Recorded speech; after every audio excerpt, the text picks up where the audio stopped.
pelayanannya. Oke, kalau kita akan belajar dulu yang di apotek ya. Nah, sebelumnya background dari kenapa kemudian dibuat sebuah standar gitu ya. Nah, pelayanan kefarmasian yang diselenggarakan di apotek ini haruslah mampu menjamin ketersediaan obat yang aman.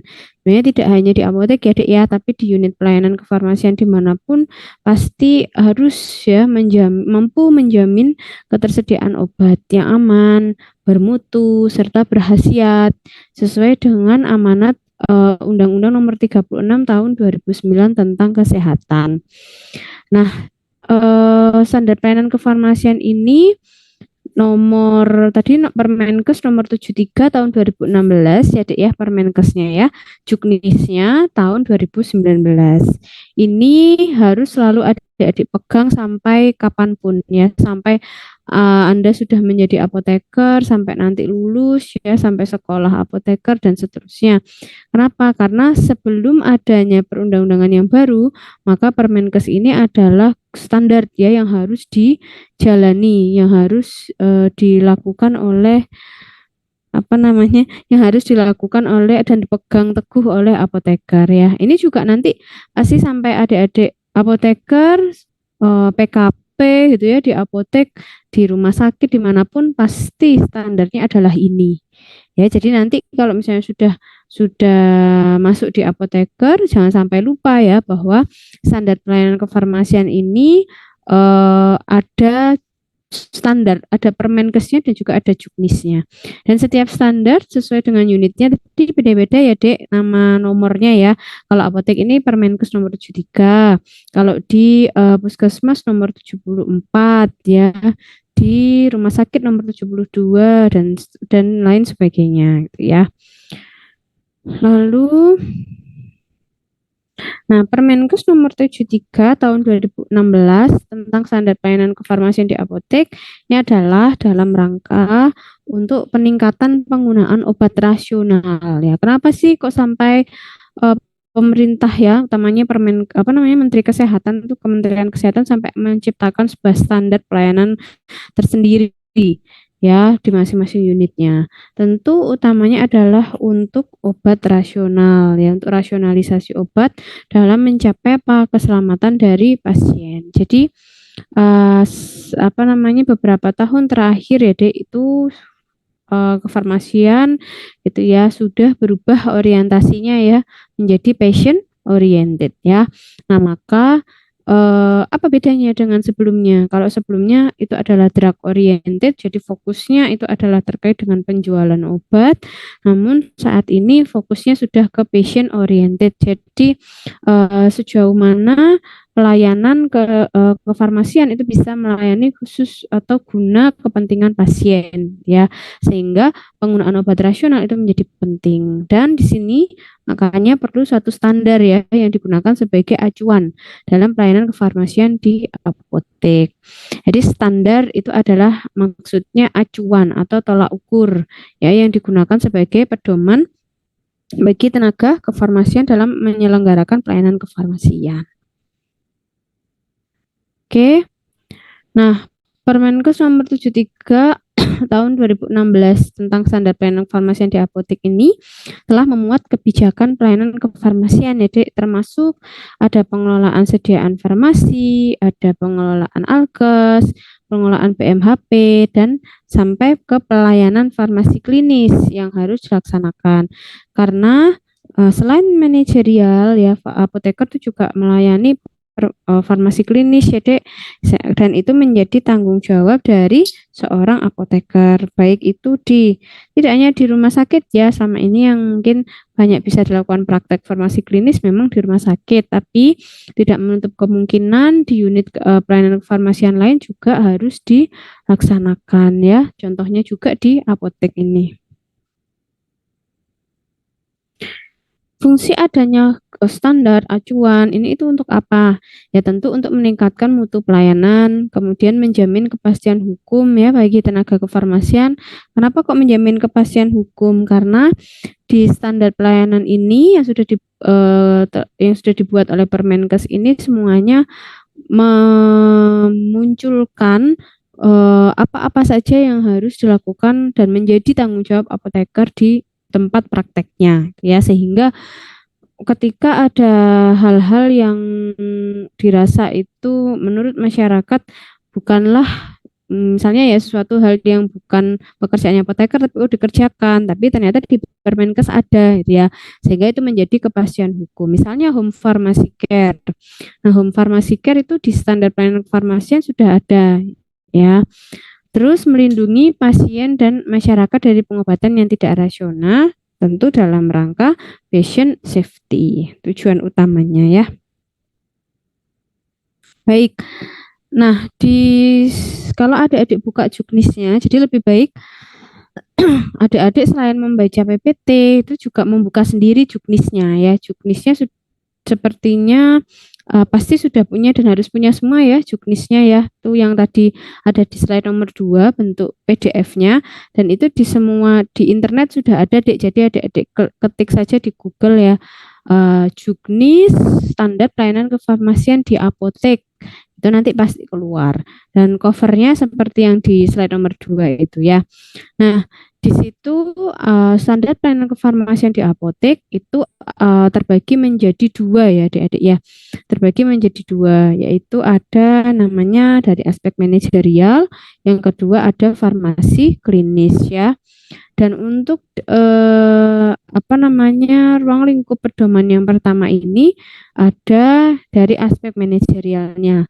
Pasti sudah sangat paham ya aspek manajerial dari standar pelayanan kefarmasian itu ada apa saja, mulai dari yang namanya perencanaan ya sampai dengan adanya monitoring, pengendalian, administrasi ya, ada pemusnahan, penarikan.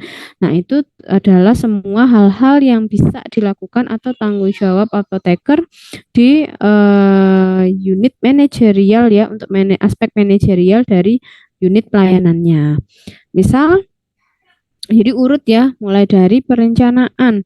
Bagaimana obat itu direncanakan ya, bagaimana obat itu kemudian apa sih yang mau dipesan oleh apoteker pada tempat prakteknya tersebut.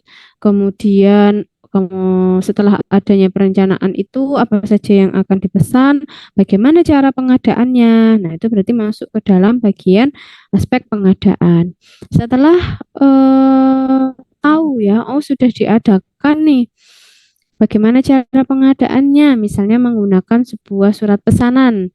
Nah, kemudian setelah dipesan, maka obat atau barang-barang tersebut tadi ya, barang-barang farmasian yang tadi sudah dipesan, maka selanjutnya ada aspek penerimaan.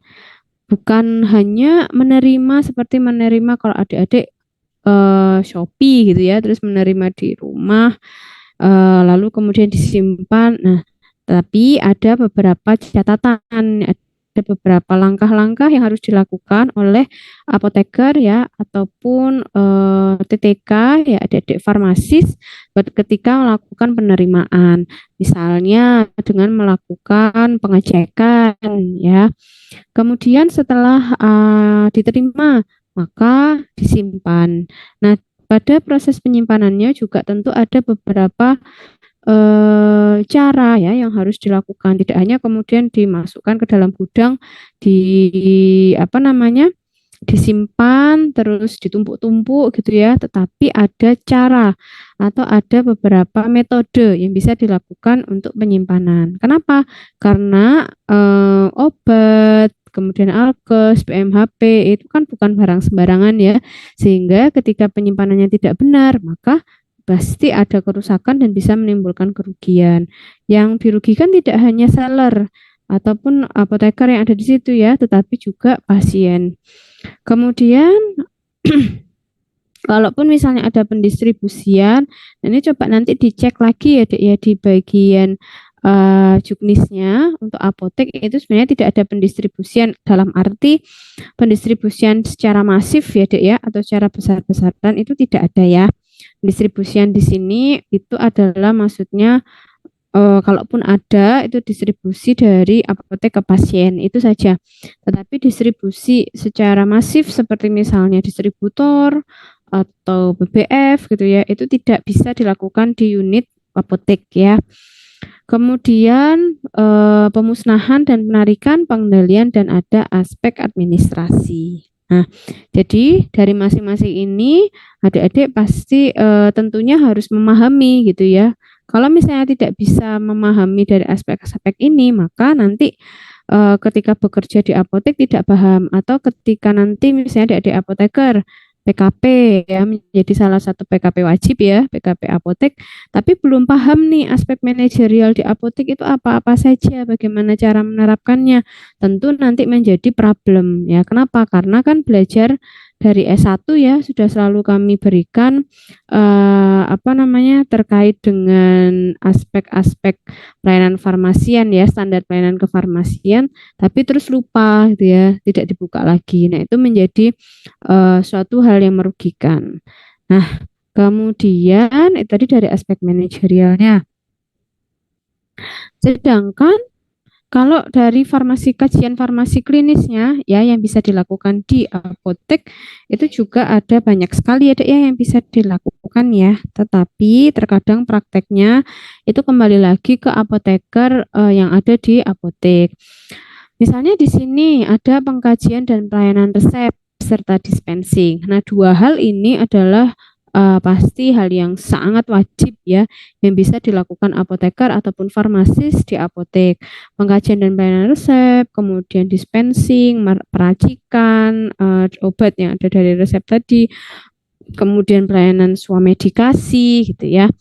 Lalu untuk pelayanan informasi obat atau PIO, pelayanan kefarmasian di rumah, pemantauan terapi obat, dan monitoring efek samping obat, ini biasanya kembali lagi dari masing-masing apoteker ya atau farmasis yang menjalani atau yang berpraktek di unit apotek tersebut.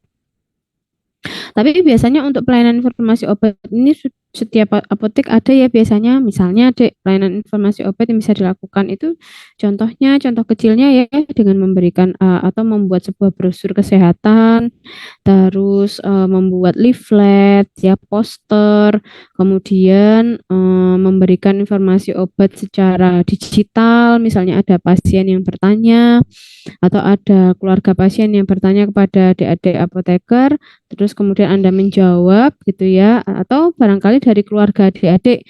Nah, itu termasuk pelayanan informasi obat. Kalau pelayanan kefarmasian di rumah ini juga tergantung ya.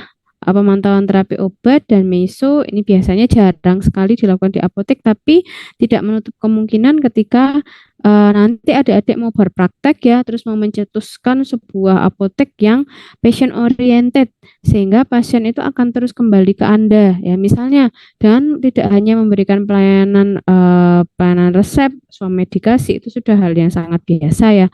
Tapi terus ada meso, ada PTO, oh kami melayani pemantauan terapi obat melalui WA, atau misalnya monitoring efek samping obat melalui suatu program kerja dan sebagainya, atau ada pelayanan home pharmacy care nih dari apotek yang saya dirikan. Nah, itu ada termasuk juga menjadi suatu apa namanya?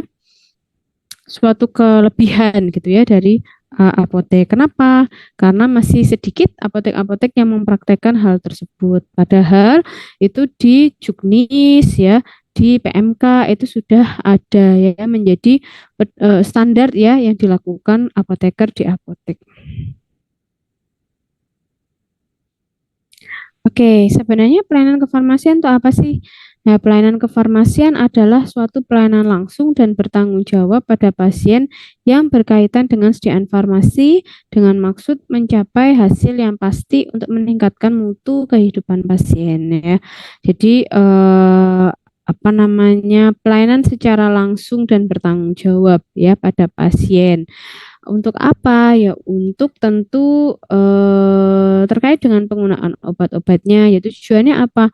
Untuk mencapai kesembuhan. Bisa lagi, bagus lagi ya, untuk meningkatkan quality of life-nya. Ini meningkatkan kualitas hidup atau mutu hidup dari pasien. Nah, teknik farmasian begitu ya. Batasan profesi tenaga teknis kefarmasian, oke. Nah ini ada batasan ya, membantu apoteker. Kemudian kalau dari undang-undang yang baru itu ada juga ya, Dek ya, batasan yang baru ya TTK ini. Kemudian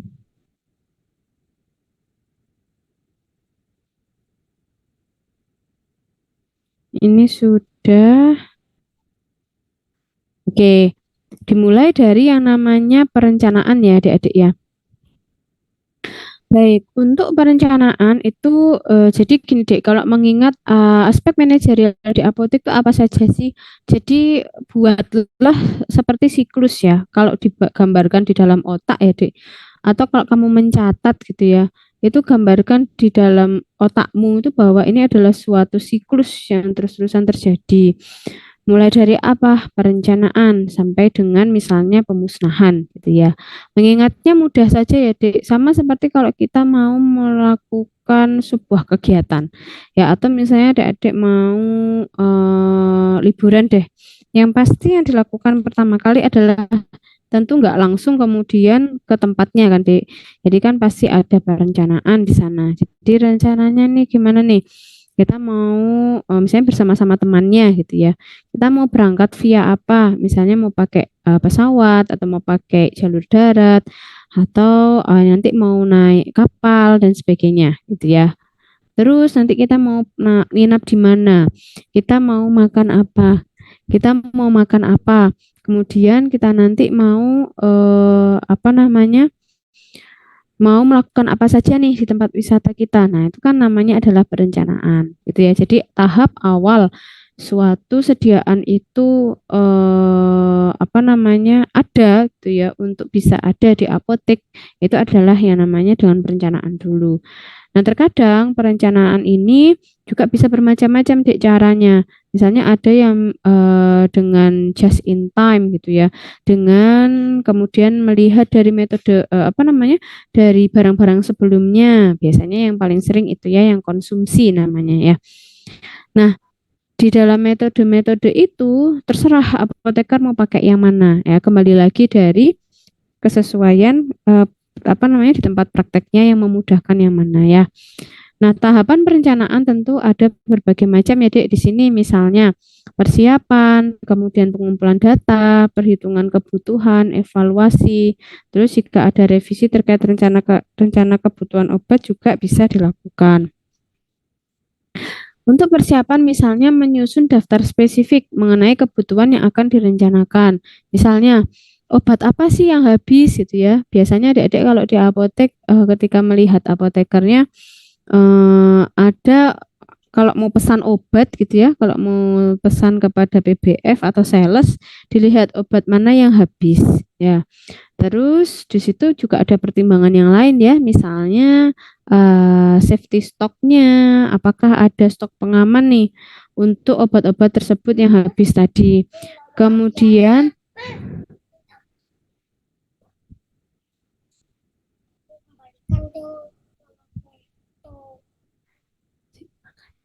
bentar ya, Mama tak ngajar dulu sebentar ya. Oke, kemudian ada lead time-nya. Nah, lead time itu adalah waktu di mana PBF ya atau distributor itu mengantar sampai pada apotek. Jadi mulai dari dia keluar dari PBF ya sampai pada apoteknya. Jadi butuh berapa lama? Kemudian ada hal-hal lain juga yang bisa menjadi pertimbangan. Lalu ada pengumpulan data tadi sudah ya. Nah, di bagian perencanaan ini terkadang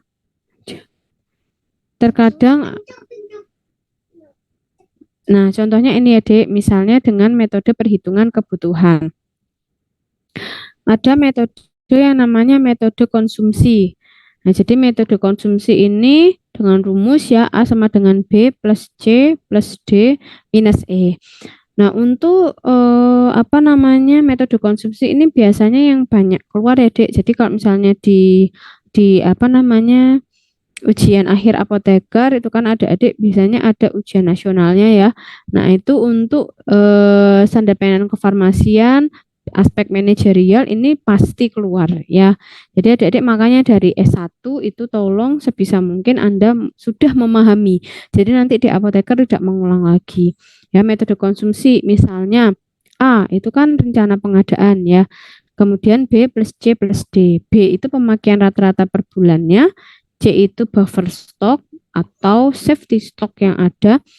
D itu lead time-nya, jadi waktu tunggu barang tersebut ya, itu perjalanannya berapa hari atau berapa minggu ya. Kemudian dikurangi E atau sisa stok yang astagfirullahaladzim, atau sisa stok yang ada di apotek ya.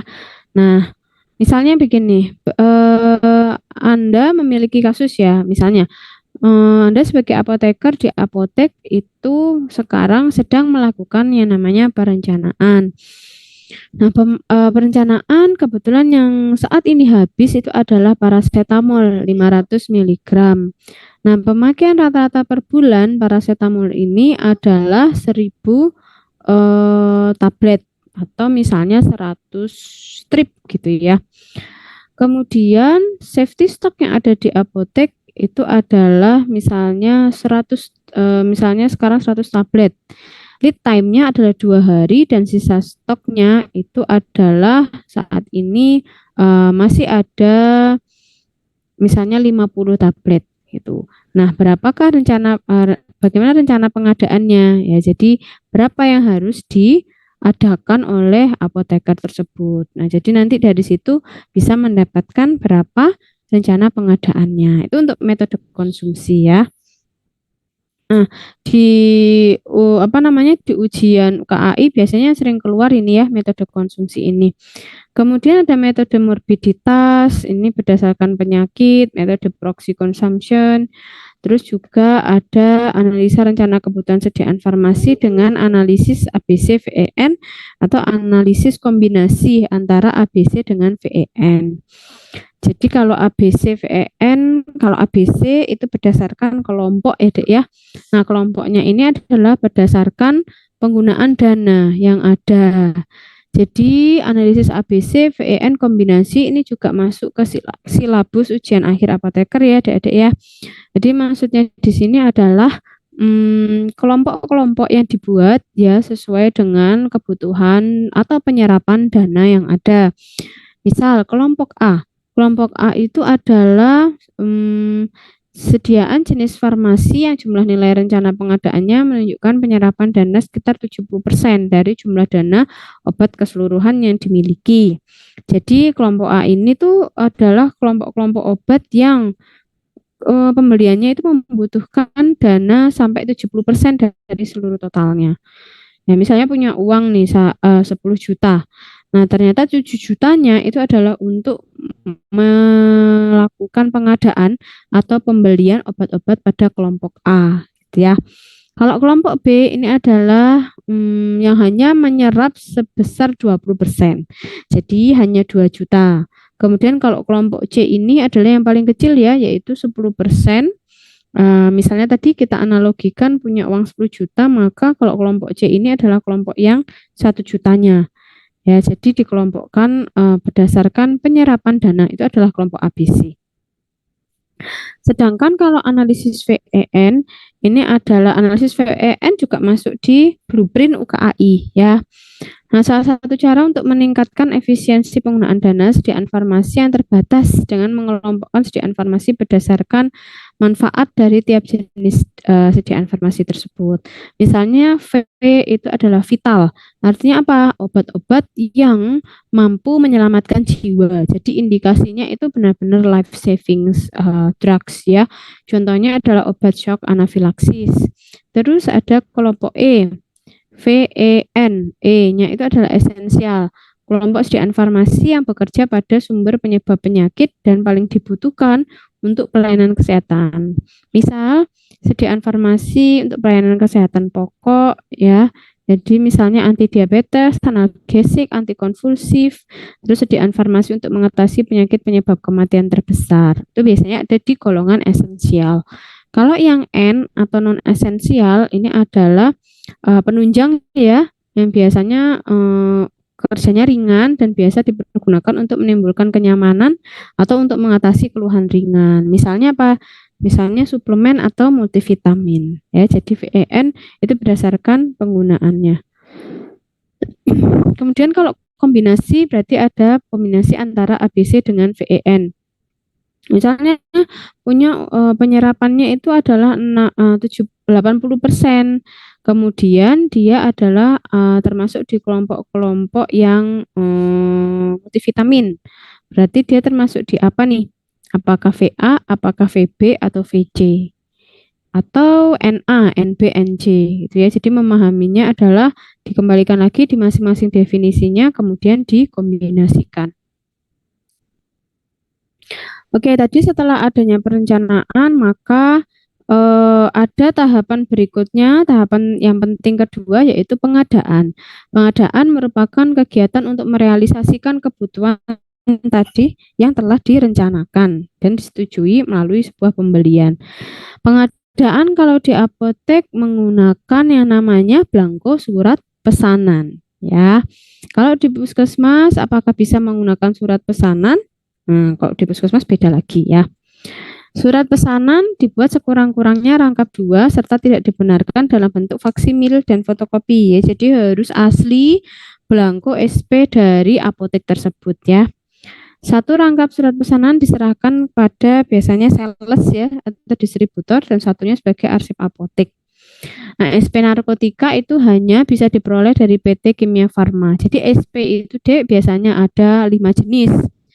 SP atau aspek pengadaan juga ada di silabus blueprint UKAI ya. Nah, di sini ada surat pesanan narkotika, surat pesanan psikotropika, surat pesanan prekursor, surat pesanan reguler, dan ada surat pesanan OOT biasanya. Tapi tergantung apotek ya, biasanya ada yang surat pesanan OOT itu kemudian digabung di surat pesanan reguler atau di surat pesanan prekursor.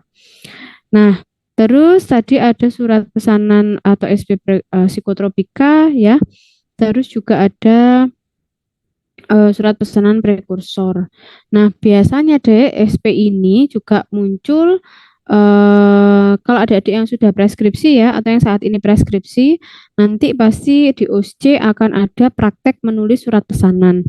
Karena apa? Karena farmasis atau apoteker harus punya kompetisi apa namanya kompetensi ya untuk bisa menulis surat pesanan. Nah, surat pesanan ini apa namanya juga biasanya muncul di USC UKAI. Jadi ujian final UKAI itu kan ada yang namanya CBT, ada USC ya atau praktikumnya itu diujikan di USC. Kalau teorinya itu diujikan di CBT. Nah, SP ini juga biasanya keluar di USC. Terus praktek menulisnya gitu ya. Kenapa sih harus ada? Karena di masing-masing SP ada ketentuan tertentu yang membedakan satu sama lain ya. Baik, ini di Juknis itu juga di bagian belakang sendiri sudah ada bentuk-bentuk SP-nya, Anda bisa mempelajari ya. Terus setelah yang namanya pengadaan, oke, pakai SP, kemudian sudah diberikan SP-nya kepada sales gitu ya. Maka ada yang namanya penerimaan. Nah, penerimaan ini merupakan kegiatan untuk menjamin kesesuaian jenis spesifikasi, jumlah, mutu, waktu penyerahan, dan harga yang tertera dalam surat pesanan dengan kondisi fisik yang diterima. Makanya tadi tidak hanya kemudian diterima terus disimpan langsung ya Dek ya, tetapi kalau di apotek, di puskesmas, rumah sakit ya, aspek penerimaannya ini ada beberapa hal yang harus dicek oleh apoteker. Pada intinya adalah untuk melihat atau menyamakan ya antara SP yang kita buat tadi dengan kondisi fisik yang diterima. Nah, ketika obat-obat itu kemudian ada di apotek, dikirimkan oleh sales gitu ya, salesnya datang, pasti dari distributor itu dia akan membawa istilahnya nota, Dek, pernah tahu nota ya. Nah, nota itu kalau di apotek itu namanya adalah faktur. Faktur pembelian ya. Jadi pasti sales itu akan datang membawa faktur. Apa yang harus kita cek? Ada 3 ya, surat pesanan, faktur, dan kondisi fisik dari obat yang datang. Ketika ada ketidaksamaan di antara 3 hal ini, maka apa yang harus dilakukan? Harus segera konfirmasi kepada sales. Utamanya adalah ketika produknya narkotika atau psikotropika. Hati-hati ya, ketika ada ketidaksamaan itu, maka harus segera cross-check-kan ya. Oke, kemudian setelah penerimaan maka ada yang namanya penyimpanan. Penyimpanan adalah suatu kegiatan menyimpan dan memelihara dengan cara menempatkan perbekalan farmasi yang diterima pada tempat yang dinilai aman dari pencurian serta gangguan fisik yang dapat merusak mutu sediaan farmasi. Oleh karena itu, kenapa tadi dibilang ya, Dik, penyimpanannya itu adalah bukan sekedar menyimpan baju atau menyimpan barang-barang gitu ya, tapi ini adalah menyimpan obat ya. Maka ada beberapa hal yang perlu diwaspadai. Nah, ada beberapa metode penyimpanan ya yang bisa dilakukan di apotek, misalnya dengan metode alfabetis. Terus bisa dengan metode juga farmakologi atau farmakoterapinya. Farmakoterapi. Kemudian bisa juga dengan vivo gitu ya. Nah, jadi berbagai macam.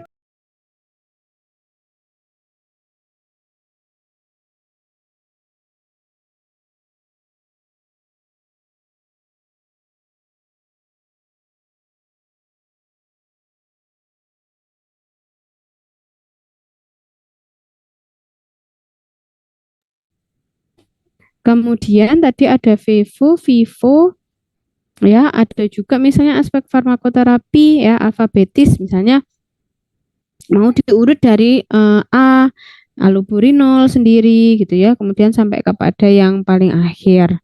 Terus ada juga yang biasanya farmakoterapi tadi, obat-obat analgesik disendirikan, obat anti diabetes disendirikan, anti hipertensi disendirikan.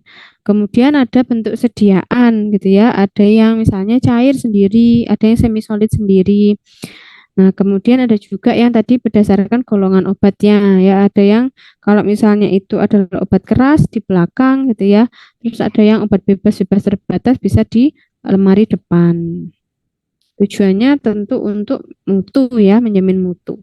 Nah, kalau misalnya itu adalah obat narkosiko, nah maka bisa dengan metode tersendiri ya, Dek, misalnya di lemari khusus untuk menyimpan narkotika psikotropika, misalnya di lemari lemari dengan bahan yang aman, kemudian bebas dari jangkauan hewan atau mungkin manusia gitu ya yang mau mencuri. Nah, kemudian ada juga lemari penyimpanan khusus untuk high alert. Terus ada juga penandaan, bisa dengan penandaan misalnya itu ketika sediaannya hampir-hampir mirip ya, lasanorum ya, hampir-hampir mirip, maka bisa diberikan tanda tersendiri. Nah, itu juga masuk di aspek-aspek penyimpanan. Semuanya ada di juknisnya ya.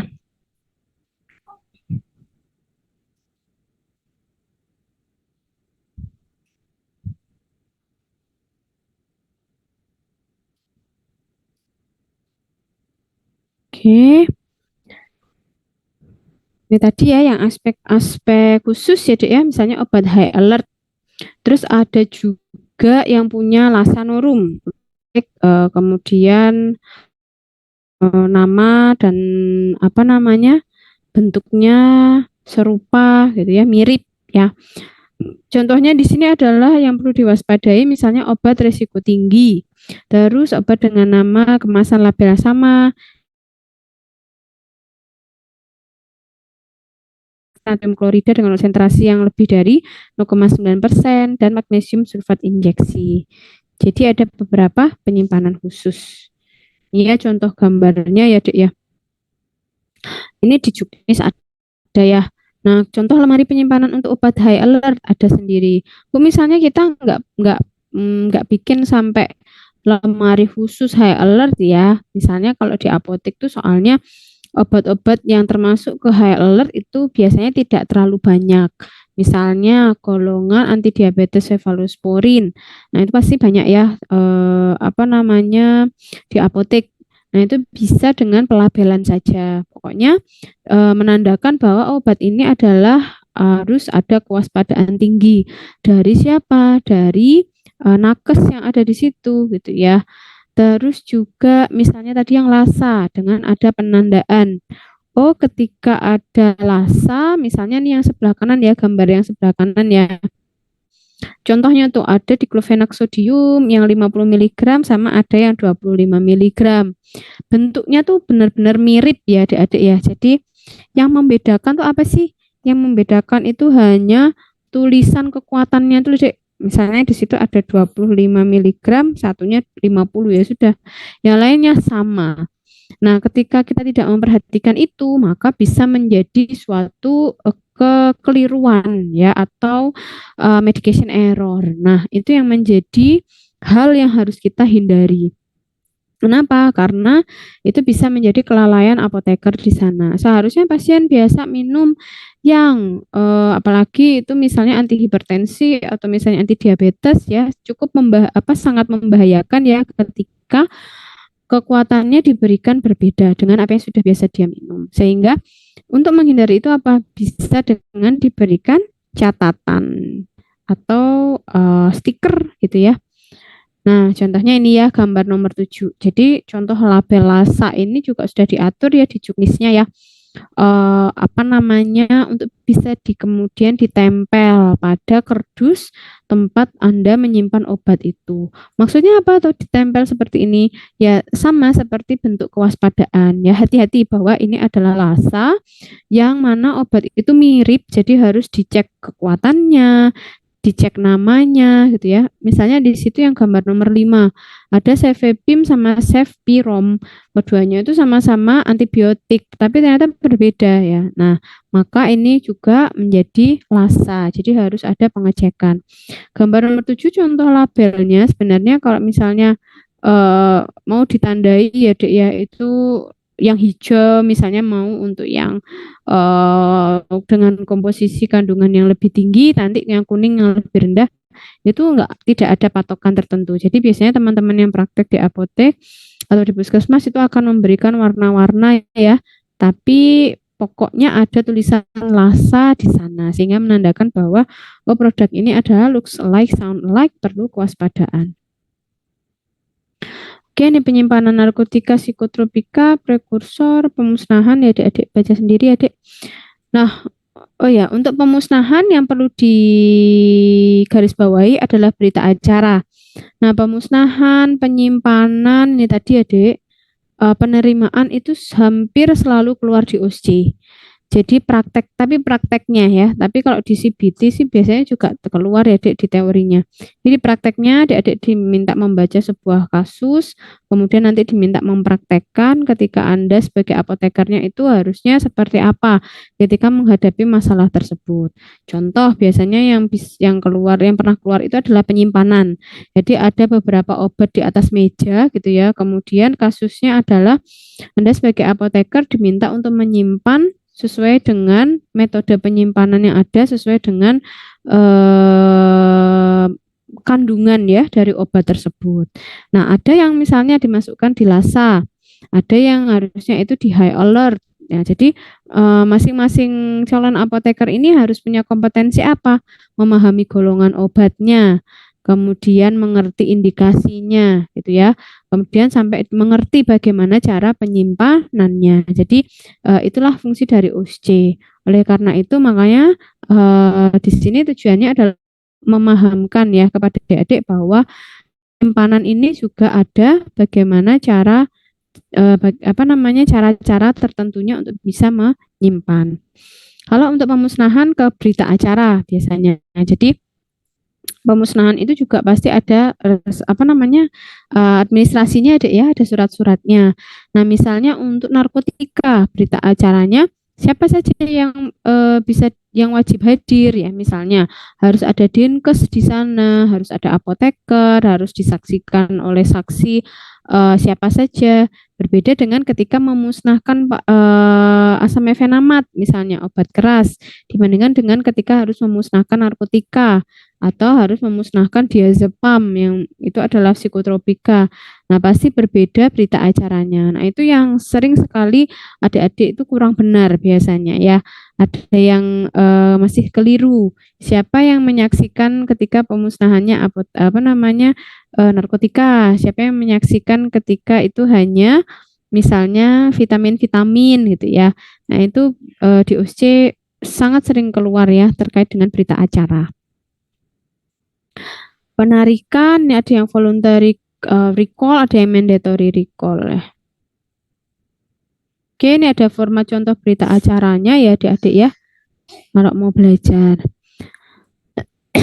Kemudian ada pengendalian. Nah, pengendalian dilakukan untuk mempertahankan jenis dan jumlah persediaan sesuai kebutuhan pelayanan melalui pengaturan sistem pesanan atau pengadaan, penyimpanan, dan pengeluaran. Jadi, pengendalian ini sangat beragam ya adik-adik, di masing-masing apotek itu bisa macam-macam.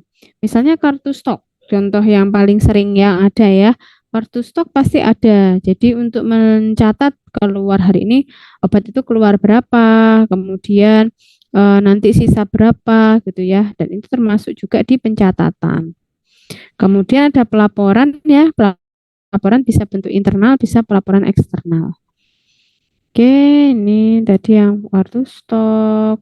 Dan di sini ada contohnya kartu stok ya, Dek.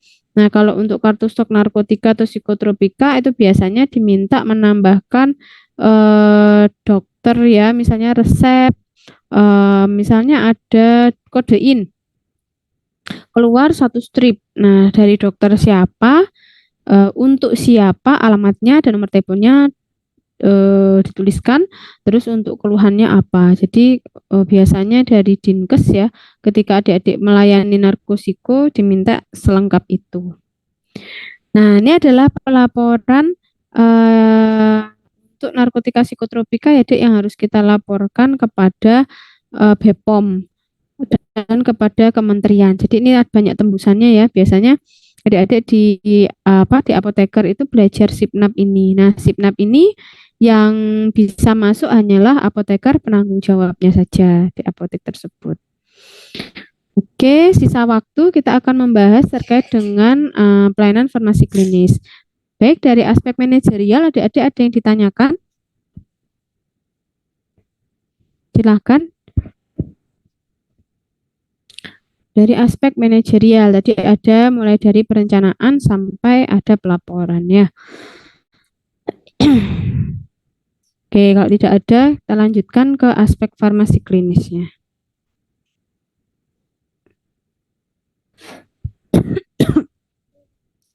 Baik, pelayanan farmasi klinis merupakan pelayanan langsung yang diberikan apoteker kepada pasien dalam rangka meningkatkan outcome terapi dan meminimalkan risiko terjadinya efek samping karena obat.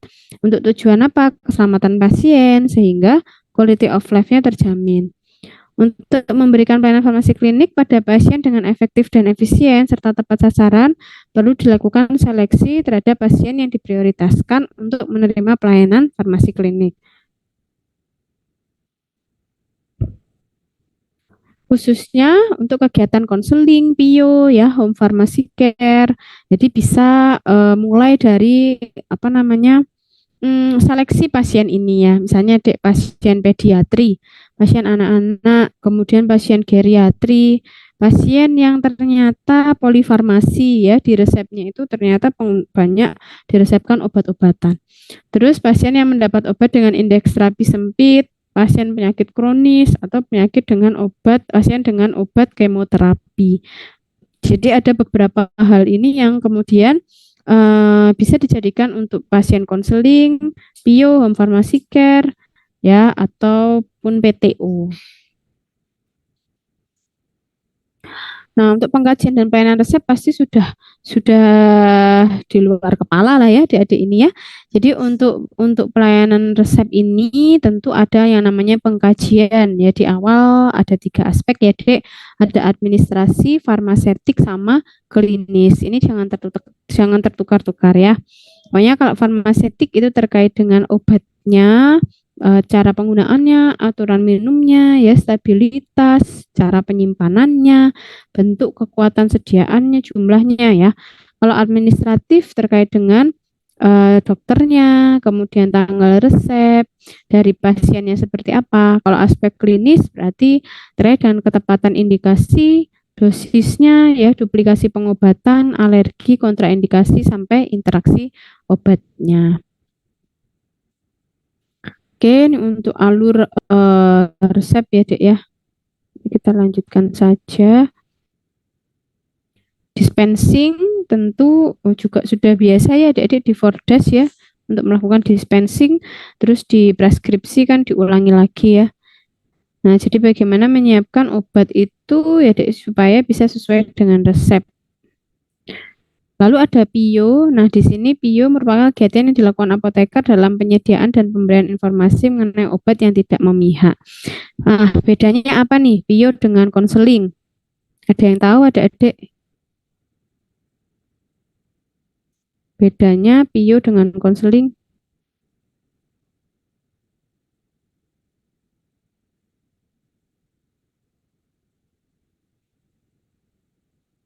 Dek,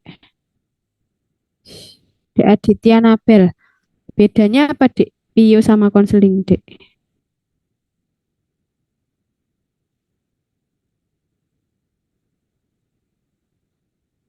Oh, mohon maaf Bu, saya masih belum paham. Konseling nggak tahu tuh, Dek. 2021 loh, Dek. Adik ini kan semester 6 ya. Konseling tidak tahu.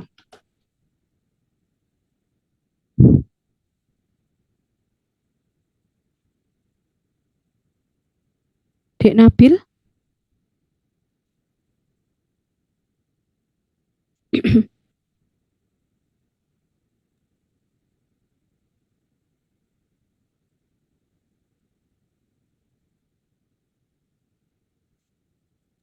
Izin jawab Ibu. Ya, Mungkin boleh, Dek. perbedaannya kalau PIO bisa di mana saja dan bisa dilakukan dengan Mm-mm. memberikan brosur atau leaflet. Mm-mm. Kalau konseling dilakukan di ruangan tersendiri gitu. Lakukan di ruangan Memberikan, tersendiri. ya, Diberikan kepada siapa, Dek, kalau konseling? diberikan kepada pasien. Kepada pasien. Kalau PIO?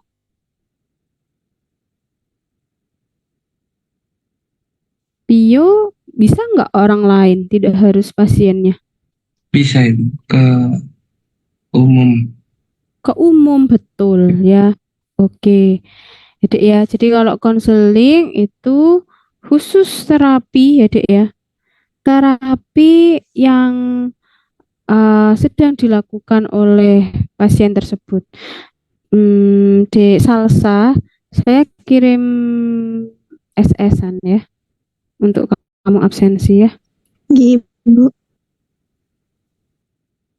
Terpantau yang on cam ya, Dek, di Windows 1 setengah saja. Jadi itu yang kamu absen ya. Oke.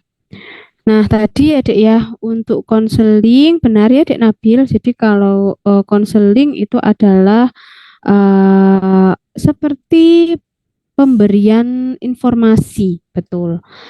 Tetapi fokusnya adalah terkait terapi yang sedang dilakukan oleh pasien tersebut.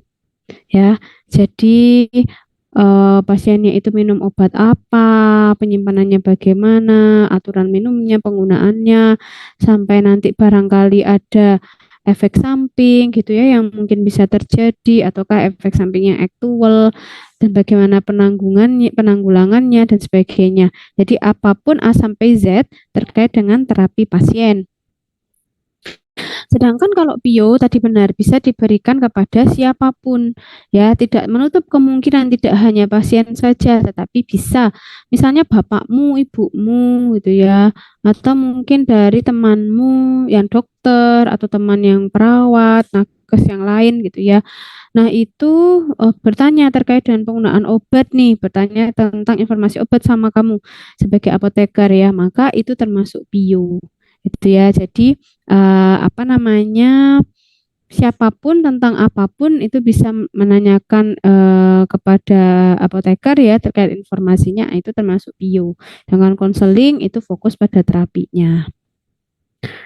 Oke, kemudian nah ini ya sasaran informasi obatnya bisa berbagai macam pihak ya. Terus konseling bisa khusus untuk terapi dari apa namanya terapi dari pasien tersebut ya. Nah, khususnya adalah ini Misalnya pasien dengan kondisi khusus tadi, ibu hamil menyusui, kemudian ada pasien TB, pasien diabetes, AIDS, ya, epilepsi dan seterusnya ya terkait dengan penggunaan obatnya. Terus ada pelayanan home pharmacy care di sini untuk melakukan kunjungan pasien dan atau pendampingan pasien untuk pelayanan kefarmasian di rumah dengan persetujuan pasien ya tentu ya atau keluarga, terutama bagi pasien khusus yang membutuhkan perhatian lebih. Sekarang juga banyak apotek yang sudah melayani home pharmacy care ya, apalagi klinik ya, hampir semua klinik punya fasilitas home pharmacy care. Kemudian pemantauan terapi obat atau PTO ini untuk memastikan bahwa seorang pasien mendapatkan terapi obat yang efektif dan terjangkau dengan memaksimalkan efikasi dan meminimalkan efek samping. Oke, lalu terakhir meso ya. Meso ini masih jarang ya Dek di apotek. Biasanya yang banyak itu di rumah sakit, di puskesmas, di klinik ya. Kenapa? Karena pasiennya biasanya adalah pasien yang berobat ke dokter yang ada di situ. Sedangkan kalau apotek kan biasanya banyak swamed ya Dek ya. Jadi makanya pemantauan efek samping obatnya itu agak susah. Kenapa? Karena biasanya pasien setelah sembuh ya penggunaan obatnya itu penggunaan obat-obat yang untuk penyakit ringan ya, kemudian hanya untuk untuk preventif gitu aja ya. Tapi kalau di rumah sakit, di puskesmas kan biasanya ada yang penyakit kronis ya, sehingga pemantauannya akan ada bisa dilakukan. Nah, monitoring efek samping obat di sini kegiatan pemantauan setiap respon terhadap obat yang merugikan atau tidak diharapkan yang terjadi pada dosis normal yang digunakan pada manusia untuk tujuan profilaksis, diagnosis dan terapi atau memodifikasi fungsi fisiologis. Nah, jadi tujuannya monitoring efek samping atau meso ini apa? Yang pertama ya untuk menemukan efek samping sedini mungkin dari obat tersebut, terutama yang berat, tidak dikenal dan frekuensinya jarang. Ya kalau misalnya Bu, ini saya nemu ada efek samping ngantuk ya. Ternyata ibunya itu minum CTM. Itu bukan efek samping yang dimaksud di sini ya, Dek. Jadi itu adalah efek samping aktual yang memang sudah banyak sekali nakes dan orang tahu. Tapi maksudnya meso di sini adalah khususnya ketika efek samping obat itu yang muncul itu adalah yang sangat jarang terjadi, tidak pernah. Bahkan di brosur yang mengatakan efek samping obat itu tidak ada gitu ya. Jadi dia kok sampai pasien ini merasakan suatu efek samping obat yang tidak ada di klaim brosurnya. Nah, itu menjadi kewajiban kita untuk bisa monitoring meso. Dan dan meso ini bisa dilaporkan ke Kementerian Kesehatan gitu ya. Kenapa? Karena menemukan suatu efek samping yang baru yang tidak pernah muncul sebelumnya gitu ya. Oke, baik itu untuk materi PPF pada sore hari ini, yaitu tadi ada dua aspek ya Dek, ada aspek manajerial sama ada ada aspek farmasi klinis. Tentu ini adalah untuk pelayanan apotek, untuk pelayanan kefarmasian di apotek. Nah, minggu depan ketika di puskesmas sebenarnya agak-agak hampir-hampir mirip ya Dek ya. Bahkan mungkin bisa dikatakan mirip, mungkin ada beberapa ada beberapa perbedaan di beberapa titik saja ya. Mungkin itu untuk absensinya dari Bu Ika biasanya bagaimana Dek Salsa? Biasanya cuma disuruh screenshot Ibu. Oke ya, sama ya. Saya juga ya Dek ya. Oh, Nanti biasanya pakai Gform Ibu. Mohon maaf Ibu. pakai Gform. Mohon maaf Bu, biasa pakai Gform. Oh ya udah, kalau gitu yang Bu Rizka Dek Salsa saja Dek, nanti tolong direkapkan di spreadsheet ya. Ya Dek ya. Direkapkan di spreadsheet untuk mulai dari pertemuan pada sore hari ini sampai nanti sampai nanti yang 2 pertemuan terakhir ya Dek, 5 pertemuan dari saya, nanti tolong dimasukkan spreadsheet dari masing-masing adik-adik, ditulis hadir atau tidak hadir, kemudian berikan SS-nya. Ya, paham Baik, ya Ibu. Dek? Paham Ibu. Oke, baik. Mungkin itu, ini juga sudah 3:30 ya. Dek Abil bisa bantu tutup, Dek, dengan doa kafaratul majelis. Baik, Ibu. Eh, Baik teman-teman, sebelum kita mengakhiri perkuliahan pada sore hari ini, kita akhiri dengan doa kafaratul majelis. Berdoa dimulai. Bismillahirrahmanirrahim. Subhanakallahumma wa bihamdika asyhadu an la ilaha illa anta astaghfiruka wa atubu ilaik. Amin. Baik, amin. Terima kasih, Dek. Untuk minggu depan kita belajar yang di Puskesmas ya, Dek ya. Kemudian nanti sebelum adik-adik di sini yang nanti IPE ada tidak ya? Oh, enggak ada ya. IPE itu semester ganjil ya. Oke, berarti nanti setelah standar pelayanan kefarmasian yang di Puskesmas kita belajar swamedikasi ya. Mungkin itu saja. Billahi taufiq wal hidayah. Wassalamualaikum warahmatullahi wabarakatuh. Waalaikumsalam warahmatullahi wabarakatuh. Terima kasih, Bu. Baik, Dek.